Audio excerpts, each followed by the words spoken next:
साधु साधु। नमो तस्स भगवतो अरहतो सम्मा सम्बुद्धस्स। नमो तस्स भगवतो अरहतो सम्मा सम्बुद्धस्स। नमो तस्स भगवतो अरहतो सम्मा सम्बुद्धस्स। साधु साधु साधु। पूजनीय कल्याण मित्र गुरु पंत जी को हमारा प्रणाम है। साधु साधु साधु।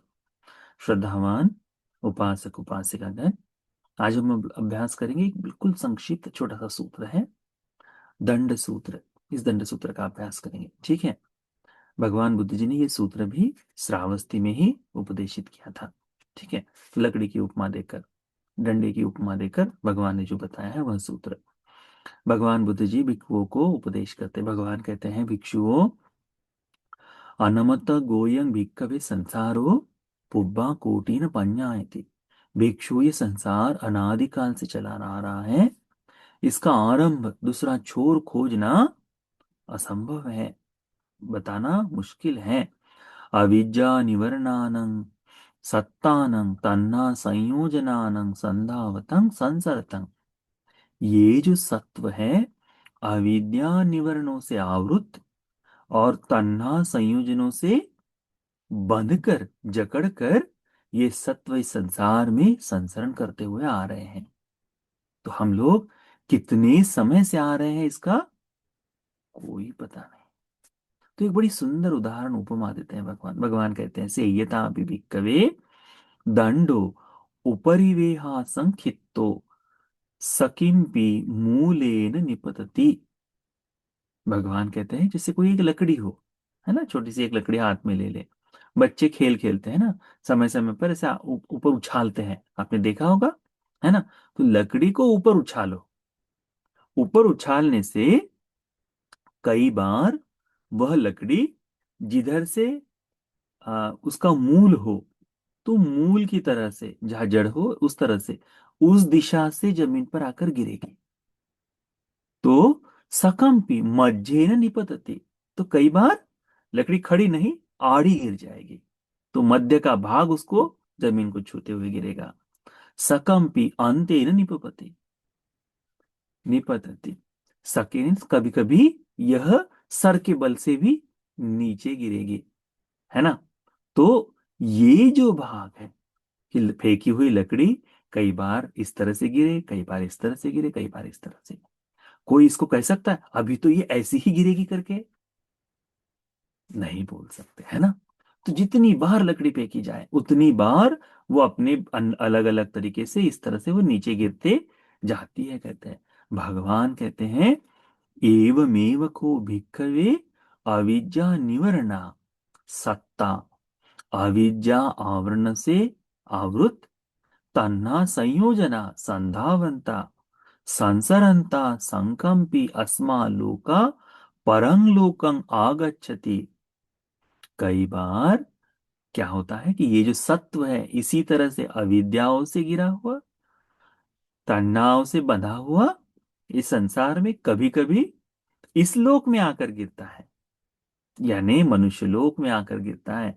सकम परहस्मा लोका इमंग लोकं आगच्छति। तो कई बार इस लोक से परलोक में चले जाता है, यानी कई बार परलोक से यहां आता है, कई बार यहां से परलोक में चले जाता है। तो ये जो बात है, तो कई बार हम देवलोक में जन्म लेते हैं, कई बार मनुष्य लोक में जन्म लेते हैं, इसका कोई तालमेल नहीं। जहां जहां हो वहां, जैसे उछाला, जैसे उसका उस पर प्रभाव पड़ेगा, वैसे वो नीचे आकर वो लकड़ी गिरती है। वैसे ही इस जन्म में जन्म लिया, कर्मानुरूप जाकर परलोक में वहां जन्म लिया। तो ये दीर्घ काल से चलते आ रहा है करके भगवान कहते हैं, दीर्घ दीर्घ काल से चलते आ रहा है कहते हैं। तो भगवान कहते हैं, उसका कारण क्या है? तंकिस हेतु। इसका कारण क्या है कि ये व्यक्ति इस तरह से मनुष्य लोक से दिव्य लोक में, या मनुष्य लोक से परलोक में, परलोक से पुनः मनुष्य लोक में आते जाते चल रहा है। इसकी एक निश्चित स्थिरता क्यों नहीं है कि अब जन्म ले लिया, अब यही इसी लोक में बना रहेगा? ऐसा क्यों नहीं है? क्योंकि ये संसार भगवान के तंकित हेतु उसका है कि अनमत गोयं भिक्खवे संसारो। इस संसार का आरंभ अनादि है, कहते हैं। पुब्बा कोटि न थी।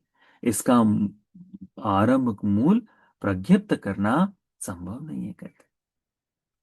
हम ये सत्व तन्हा से बंधकर जकड़कर, अविद्या से ढके हुए घिर कर क्या करते हैं, इस संसार में संसरण करते हुए चलते हैं, संसरण करते हुए चलते हैं।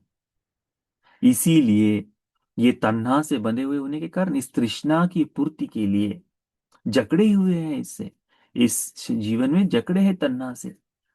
तृष्णा ऐसे पकड़ के रखी है कि वही परमार्थ दिखाई देती है। उसी की प्राप्ति के लिए, उसी की पूर्ति के लिए ये सारा व्यायाम दिखाई देता है, मनुष्य का, देवताओं का, सब कुछ। तो ये तन्हाओं से जकड़ा हुआ है। तन्हा का त्याग असंभव सा लगता है ना, इस तरह से जकड़ कर। और अविद्या, अविद्या में पड़े हुए होने के कारण पता ही नहीं चलता कि ये इतना दुख हमने भोगा है, इतनी बार हमने जन्म लिया है, ये पता ही नहीं चलता। हर बार नया जन्म, हर बार नए सुख और दुख की अभिलाषा, इसको भगवान बताते हैं। यह अविद्या ऐसी है कि मनुष्य को जहां जहां ले जाना चाहे, जहां जहां वहां वहां ले जाती है। अविद्या के कारण वह व्यक्ति अकुशल को करता है। अविद्या के कारण व्यक्ति दुख को सुख समझकर चलता है। अविद्या के कारण व्यक्ति इस संसार में केवल केवल अपने संसार को दीर्घ ही करते चलता है, भगवान कहते हैं। तो हमने उसको समझना चाहिए। यही भगवान बताते हैं कि इसीलिए भिक्षुओं, जानो कि यह जो संसार है, पुब्बा कोटि न थी। इस संसार का मतलब ये पृथ्वी, ये जल, ये नदियां, इसके बारे में भगवान नहीं कर रहे। ये जो संसार बात कर रहे, ये हमारे जन्म की बात कर रहे हैं। इतने दीर्घ काल तक हम जन्म लेते हुए संसरण करते हुए चले आ रहे हैं। इतनी बार जन्म लिया है और हर एक रूप में जन्म लिया है, हर एक रूप में जन्म लिया है। आज जो पुरुष, मैं तो पुरुष हूं, इसका दम्भ भरते हैं, वे लोग जन्मों जन्म स्त्री जन्म में लिए हैं। आज जो महिलाएं जो हैं, स्त्रियां जो हैं, वे एक जन्म में पुरुष रही हैं। सभी जगह ये बदलते हुए चलता है। हम में से हर कोई दिव्यलोक में जन्म लिया है, ब्रह्मलोक में जन्म लिया है। आज जिनको महाब्रह्मा कह सकते हैं, ये जो दूसरी मतांतर में जो कहा जाता है ना कि इसने तो सृष्टि की रचना की है, ये महाब्रह्मा, ये महाब्रह्मा भी हम में से लोग रह चुके हैं। तो इतने दीर्घ काल में हम लोग रहे, सभी देवताओं के जिन जिनके नाम कहे जाते वे भी रह चुके हैं। हमने महानिरय भी देखा है, हमने अविची निरय भी देखा है, हमने प्रेत लोक में जन्मों जन्म तक रहे हैं। कोई प्रेत वस्तु उठाकर देख ले, उस प्रेत वस्तु में आने वाले सभी प्रेतों में हम लोग रह चुके हैं।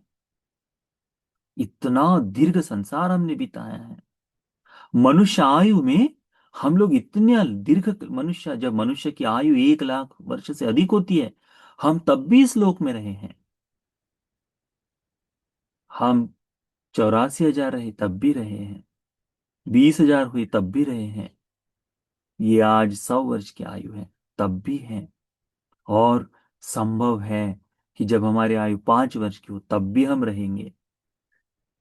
तब भी जन्म लेने वाले अनेकों सत्व हैं। हाँ, जब यदि कोई इस जीवन में बहुत सा पुण्य कर ले तो उसे उस 5 वर्ष की आयु में जन्म लेने की आवश्यकता न पड़ेगी तो ठीक है। क्योंकि उस समय इतनी विषमता आ जाती है, विषम राग, विषम द्वेष, वो आ जाता है कि उसमें उससे माता पिता ये बात ही नहीं समझ में आती, दूसरा इंसान मनुष्य करके ये समझ में ही नहीं आता। उस समय अधर्म इतना तीव्र होता है कि क्या करे। तो इससे पहले भी अनेकों बार हम ऐसे समय में भी रह चुके हैं। कल्पों कल्पों तक हमने निरय में जीवन व्यतीत किया है। क्यों? उसका एक ही कारण है, वह है कि अविद्या निवरणों से होते हुए, तन्ना संयोजनों से बंध कर ही ये दो चीजें अपने जीवन में होने के कारण ही हम इतना दीर्घ संसार भोग पाए हैं। तो भगवान कहते हैं, इसीलिए भिक्षु इसको जानकर, इस संसार में जो इतना चलते हुए आए, हमने किया क्या है। दुखं पच्चनुभूतं, दुख कोई हमने भोगा है। तिब्बं पच्चनुभूतं, कटुक वेदनाएं हमने भोगी है। व्यसनं पच्चनुभूतं, विनाश ही हम करते हुए आ रहे हैं, हमारा नुकसान ही होते हुए आ रहा है करके भगवान बताते हैं, है ना। दीर्घ काल तक ये चलते आ रहे, इसीलिए भगवान कहते हैं कि अलमेव सब संखारेषु निबिंदितुम, इसीलिए सभी संसारों से मुक्ति के लिए प्रयास करो। अलंग विरजितुम, वैराग्य के लिए, वैराग्य को जगाओ। अलंग विमुचितुम, जल्द से जल्द मुक्त हो जाओ। तो इस बात को ध्यान में रखो, ठीक है। यह सूत्र दंड सूत्र, जैसे ऊपर से फेंकी हुई लकड़ी जमीन पर किस प्रकार से गिरे कि पता नहीं, वैसे ही हम भी कहाँ कहाँ जन्म लेंगे ये भी बता नहीं सकते, परंतु कर्म के आधार पर हमारा जन्म होता है। तो अपने कर्मों को ही अच्छी तरह से करना चाहिए, धर्म को सीखते हुए, धर्म का अभ्यास करते हुए करना चाहिए। तो यह सूत्र, दंड सूत्र, हमें संसार दुख से मुक्ति के लिए उपकारी हो जाए। साधु साधु साधु।